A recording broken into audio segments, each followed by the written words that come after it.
வணக்கம். கதையை கேட்கும் முன் லைக் பண்ணுங்க, கமெண்ட் பண்ணுங்க. மேலே இருக்கும் பெல் பட்டனை அழுத்தவும். கதையை ஃபாலோ பண்ணுங்க. நான் அகல்யா ஒரு பெரிய கம்பெனியில் வேலை செய்கின்றேன். அன்று என்னுடன் பணிபுரிந்த லதாவிற்கு திருமணம். நானும் என் சக தோழிகளும் திருமணத்துக்கு சென்றோம். திருமணமும் நன்றாக முடிந்தது. அப்பொழுது லதா என்னை தனியாக அழைத்தாள். நானும் என்னவென்று கேட்க, என் தம்பி உன்னை திருமணம் செய்து கொள்ள வேண்டும் என்று நினைக்கின்றான். அவன் தனியாக பிசினஸ் செய்கின்றான். உன்னை பார்த்ததும் அவனுக்கு பிடித்து விட்டது. உன்னுடைய பதில் என்னவென்று கேட்டால் நான் முடியாது என்று சொல்லிவிட்டேன். ஏனென்றால் எனக்கு 3 வயதில் என் மகன் இருக்கின்றான். என் கணவர் சில வருடங்களுக்கு முன்பே இறந்து விட்டார். என் குழந்தையோடு நான் வாழ்கின்றேன். என் குழந்தையை எங்கும் விட முடியாது.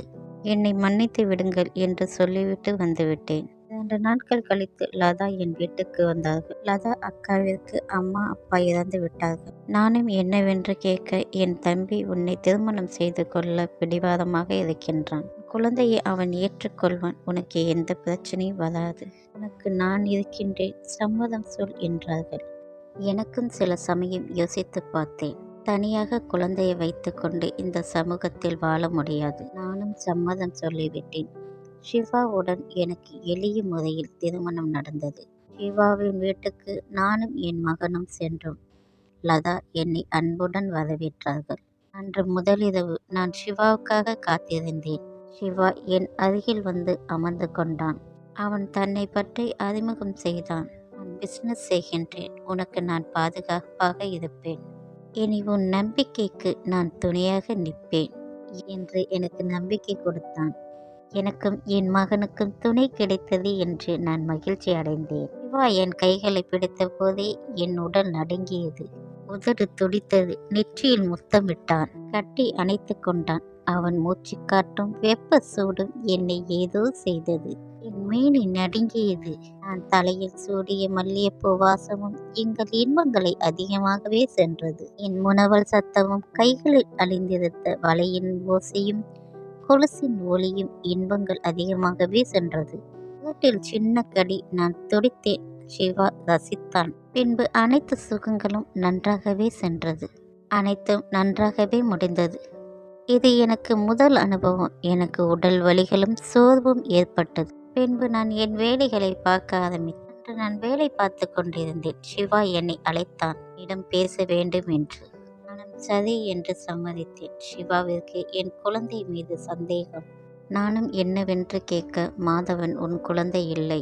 திருமண முதல் நாள் இரவே அன்று எனக்கு நன்றாக தெரிந்துவிட்டது. மாதவனை பற்றி உனக்கு சொல்ல விருப்பம் இருந்தால், என் மீது நம்பிக்கை இருந்தால் சொல். இல்லை என்றால் உன்னை நான் கட்டாயப்படுத்தவில்லை என்று சிவா சொன்னதும் என் கண்களில் கலங்கிவிட்டது. வாழ்க்கையில் நடந்த அனைத்து உண்மைகளும் ரகசியங்களையும் சிவாவிடம் சொல்ல வேண்டும் என்று நினைத்தேன். எனக்கு அம்மா அக்கா மட்டுமே. சிறுவயதாக இருக்கின்ற போதே எங்கள் அப்பா இறந்து விட்டார்கள். எங்கள் அம்மா தான் கூலி வேலை செய்து என்னையும் எங்கள் அக்காவையும் காப்பாற்றினார்கள். துணை இல்லாமல் என்னையும் எங்கள் அக்காவையும் தைரியமாக வளர்த்தார்கள். அம்மா வேலை செய்து இருக்கின்ற போது விபத்து ஒன்று ஏற்பட்டது. அம்மாவிற்கு ஆபரேஷன் ஒன்று பண்ண வேண்டும் என்று சொன்னார்கள் இதயத்தில். அதற்கு அதிக பணம் கட்ட வேண்டும். அவ்வளோ பெரிய தொகை எங்கு வாங்க வேண்டும் என்று எங்களுக்கு தெரியவில்லை. பலரிடம் உதவி கேட்டோம். எங்களுக்கு யாரும் உதவி செய்யவில்லை. அப்போது மருத்துவமனையில் செவிலியர் கமலா எங்கள் அக்காவிடம், உங்கள் அம்மாவை காப்பாற்ற வேண்டும் என்றால் நான் ஒரு இடத்துக்கு அழைத்து செல்கின்றேன். உங்களிடம் பேசி உனக்கு பணம் வாங்கி தருகின்றேன் என்று எங்கள் அக்காவை அழைத்து சென்றார். அக்கா தாமதமாக வந்ததால் அம்மாவும் இறந்து விட்டார்கள். நானும் எங்கள் அக்காவும் அம்மாவிற்கு இறுதி சடங்குகளை முடித்து விட்டோம். கமலா சொன்ன வேலைக்கு அக்கா தினமும் சென்று கொண்டிருந்தாள். நானும் நன்றாக படித்து கொண்டிருந்தேன். அக்காவிடம் என்ன வேலை என்று கேட்டால் மட்டும் கோபப்படுவாள். அதனால் நானும் அதை பற்றி எதுவும் பேசவில்லை. அக்கா வேலை சென்று வர தாமதமாகிவிட்டது. வெகு நேரம் அக்கா வீட்டுக்கு வரவில்லை. நானும் அந்த கமலா வீட்டுக்கு சென்று கேட்டேன். கமலா அக்காவும் ஏதோ பயந்து விட்டார்கள். அக்கா வேலை செய்யும் இடத்திற்கு என்னை அழைத்து சென்றார்கள். அங்கு சென்றேன். அது கம்பெனி இல்லை, ஹோட்டல். எனக்கே அதிர்ச்சி வந்தது. கமலாவை பார்த்தேன். அவள் தலை குனிந்தாள். அனைத்தும் புரிந்துவிட்டது. அக்கா என்ன வேலை செய்தாள் என்று. அக்காவை தேடி பார்த்தால் அக்கா அங்கு பித்து பிடித்தவள் போல் உட்கார்ந்திருந்தாள். சட்டையெல்லாம் கிழிக்கப்பட்டிருந்தது. என்ன நடந்தது என்று தெரியவில்லை. ஹோட்டலில் வேலை செய்பவரை கமலாக்கா அழைத்து கேட்டார்கள். அப்போதுதான் தெரிந்து கொண்டோம், 4 ஆண்கள் குடிபோதையில் அக்காவை அழைத்து வந்திருக்கின்றார்கள். அக்கா சம்மதமில்லை என்று சொல்லியிருக்கின்றார். பிடிவாதமாக அக்காவை அழைத்து சென்று பலாத்காரம் செய்திருக்கின்றார்கள். அக்காவும் எவ்வளவோ போராடி இருக்கின்றாள். அந்த அதிர்ச்சியில் அக்காவிற்கு சுயநினைவு இழந்துவிட்டாள். தனக்கு என்ன நடக்கின்றது என்று தெரியாமல் பித்து பிடித்தவள் போல் உட்கார்ந்திருந்தாள். எங்களுக்கு ஒன்றும் சொல்ல முடியவில்லை. காவல்துறைக்கும் நாங்கள் தகவல் கொடுக்க முடியவில்லை. ஏனென்றால் அக்காவின் தொழில் அப்படித்தான். அக்காவை அங்கிருந்து நாங்கள் அழைத்து வந்தோம். கமலாதான் நான் பார்த்து கொள்கிறேன் என்று எனக்கு நம்பிக்கை கொடுத்தாள். அக்கா குணமடைவாள் என்ற நம்பிக்கை எங்களுக்கு விட்டுவிட்டது. சில மாதம் கழித்து அக்காவை பரிசோதனை செய்ய அழைத்து சென்றேன். அங்கு அக்காவை பரிசோதனை செய்த பின் அதிர்ச்சியான சம்பவம் ஒன்று சொன்னார்கள். கர்ப்பமாக இருக்கின்றாள் என்று. 4 பேர் அக்காவை கொடூரம் செய்தார்கள். அதன் பின்புதான் அக்கா கர்ப்பமானாள். யாது என்று தேட முடியும் என்று நான் கவலையாக இருந்தேன். கமலாதான் எனக்கு ஆதரவு சொன்னார்கள். சில மாதம் கழித்து அக்காவிற்கு குழந்தை பிறந்தது. அவன்தான் மாதவன். பின்பு அக்காவை நாங்கள் மனநல மருத்துவமனையில் சேர்த்து விட்டோம். இதுவரை அந்த கமலா அக்கா தான் எனக்கும் எங்கள் அக்காவிற்கும் உதவி செய்கின்றார்கள். கமலா செய்ததனால தான் எங்கள் அக்காவிற்கு அப்படி ஒரு நிலைமை நடந்துவிட்டது. அக்காவின் இந்த நிலைமைக்கு யார் காரணம் என்று என்னால் கண்டுபிடிக்க முடியவில்லை. திருமணம் ஆகாமல் எனக்கு குழந்தை இருந்தால் அனைவரும் தவறாக நினைப்பார்கள். மாதவனின் வாழ்க்கையும் வீணாகிவிடும். அதனால்தான் நான் கணவன் இறந்து விட்டான் என்று அனைவரிடமும் சொல்லிவிட்டேன்.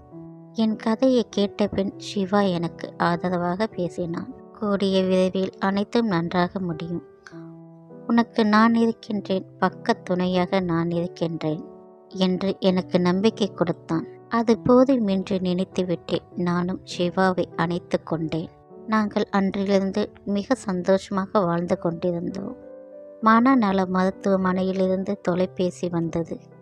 அக்கா உடல்நிலை மோசமடைந்து இறந்து விட்டார்கள். தொலைபேசி வந்தவுடன் என்னையும் மாதவனையும் அழைத்து சென்றார்கள். எங்கள் அக்காவை பார்த்து சிவா அதிர்ச்சி அடைந்தான். நான் என்னவென்று கேட்டேன். உங்கள் அக்காவின் இந்த நிலைமைக்கு நானும் என் நண்பனும் தான் காரணம். அன்று நான் நண்பனின் திருமணத்துக்கு சென்றிருந்தேன். நான் அதிகமாக கொடுத்திருந்தேன். என் நண்பன் தான் உங்கள் அக்காவை அழைத்து வந்தான். என் குடிபோதையும் அதிகமாக இருந்ததால் நான் என்ன செய்தேன் என்று தெரியாமல் செய்துவிட்டேன். உங்களுக்கு இப்படிப்பட்ட சூழ்நிலை வரும் என்று நான் எதிர்பார்க்கவில்லை. என்னை மன்னித்து விடு என்று என்னிடம் மன்னிப்பு கேட்டான். உங்கள் அக்காவிற்கு செய்த துரோகம்தான் எங்கள் அக்காவிற்கு குழந்தை பாக்கியம் இல்லாமல் இருக்கின்றது. என்னை மன்னித்து விடு என்று கேட்டான். நான் ஒன்றுமே பேசவில்லை. அக்காவின் இறுதி சடங்குகளை அனைத்தையுமே முடித்துவிட்டு வந்துவிட்டேன். இன்று வரை நான் என் கணவரிடம் பேசவில்லை. எனக்கும் மன்னிக்கும் மனம் இல்லை. என் வயிற்றில் சிவாவின் குழந்தை வளர்கின்றது. அதற்கு மட்டுமே நான் சிவாவுடன் வாழ்கின்றேன். சிவா செய்த துரோகத்தை என்னால் மறக்க முடியவில்லை. நன்றி, வணக்கம். கமெண்ட் பண்ணுங்க, லைக் பண்ணுங்க, மேல் இருக்கும் பெல் பட்டனை அழுத்தவும். கதையை ஃபாலோ பண்ணுங்க. நன்றி.